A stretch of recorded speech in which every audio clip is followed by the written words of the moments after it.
Kasus penembakan oknum polisi terhadap pelajar di Semarang, Jawa Tengah menambah panjang daftar kasus penembakan oleh oknum aparat. Meski begitu, oknum sipil juga beberapa kali tercatat menggunakan senjata api secara tak bijak. Apa yang mendasari para pengguna senpi berbuat ceroboh? Selengkapnya dalam Benang Merah, arogansi oknum bersenpi.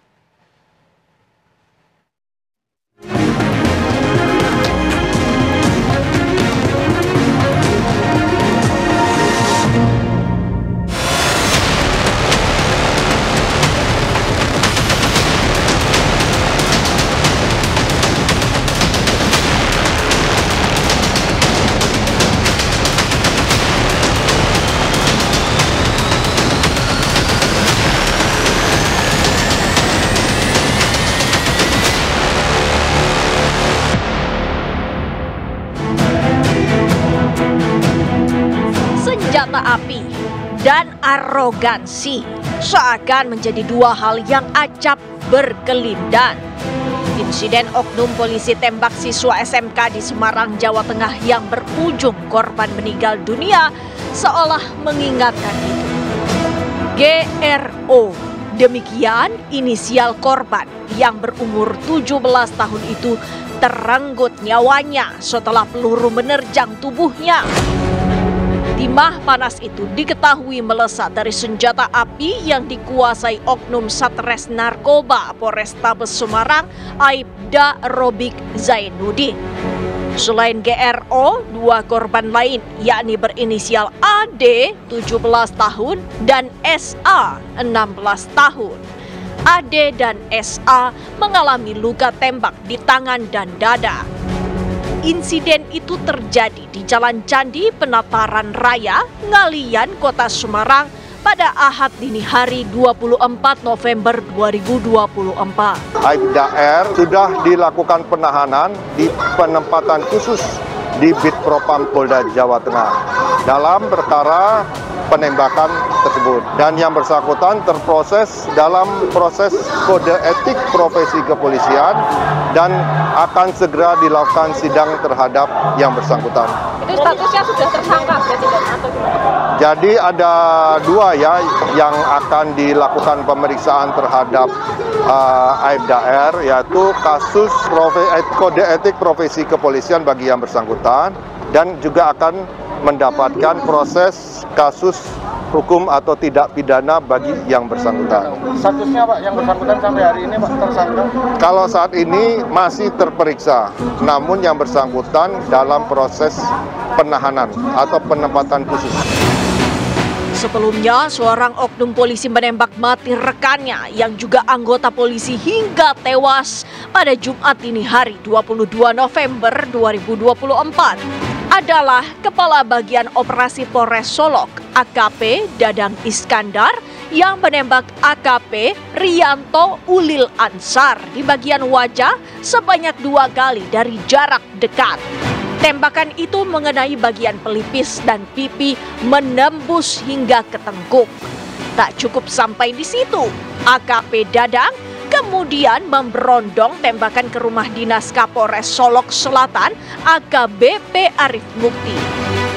Polri pun mengambil langkah tegas memecat AKP Dadang Iskandar. Memutuskan sidang KKEP dengan sanksi etika, yaitu perilaku pelanggar dinyatakan sebagai perbuatan tercela. Yang kedua, sanksi administratif berupa pemberhentian tidak dengan hormat atau PTDH sebagai anggota Polri. Dan atas putusan tersebut, yang bersangkutan tidak mengajukan banding. Sehari sebelumnya di tempat terpisah, Kamis 21 November 2024, warga di Kecamatan Sekayu, Kabupaten Musi, Banyuasin, Sumatera Selatan dikagetkan oleh insiden penembakan yang merenggut nyawa AMP. Saat itu, korban yang sedang mengantre di loket pembayaran listrik kantor PLN Cabang Sekayu ditembak orang tak dikenal sekitar pukul 9 waktu Indonesia bagian Barat. 3 jam usai kejadian, polisi meringkus pelaku berinisial EMN alias Atak di lapangan Simpang Tugu Bundaran Sekayu, Banyuasin, Sumatera Selatan. Alasan pelaku EMN menembak korban AMP karena didasari permasalahan pribadi di antara keduanya. Tersangka yaitu Eka Maulana ini, dasar pemeriksaan dia menyatakan kesal pada saat berpapasan ketemu korban. Karena kesal itu kemudian diikuti, di loket, terus dilakukan penembakan jarak dekat yaitu sekitar 2 meter. Setelah ditembak, tersangka memastikan korban meninggal atau tidak, kemudian pergi ke rumahnya. Setelah itu kami laksanakan olah TKP, kemudian berdasarkan ciri-ciri dari saksi dan data-data yang ada kemudian kami tahu ada info diduga pelaku ada di daerah Tugu di Sekayu. Kemudian kami laksanakan penangkapan. Pada saat penangkapan di pinggang pelaku kami temukan pistol beserta 7 peluru serta 1 senjata tajam dalam bentuk bandik. Petaka juga menghampiri seorang penegak hukum, Aibtu Wiratama, anggota Polres Metro Tangerang Kota yang ditembak saat hendak menggagalkan aksi pencurian motor di sebuah rumah warga di Cengkareng Barat, Jakarta Barat pada Kamis 14 November 2024. Insiden itu terjadi sekitar pukul 14.40 waktu Indonesia bagian Barat. Akibat tembakan itu, korban mengalami luka tembak di bagian paha kiri. Petugas meringkus satu rekan pelaku berinisial RDS, 23 tahun, yang berperan sebagai joki. Hasil pengembangan lebih lanjut, polisi berhasil menangkap pelaku penembakan saat hendak kabur ke Lampung melalui Pelabuhan Merak. Pelaku sempat mengecoh dan melawan petugas yang memaksa polisi melakukan tindakan terukur. Melakukan penumpuan dengan melakukan penembakan di kaki dan kita sempat melakukan tembakan peringatan, namun tetap tidak diindahkan. Akhirnya kita arahkan ke tempat yang ke arah dada, sehingga pada saat itu pelaku langsung tersungkur. Kemudian petugas segera bawa ke rumah sakit. Namun pada saat sampai ke rumah sakit ternyata pelaku dinyatakan meninggal dunia.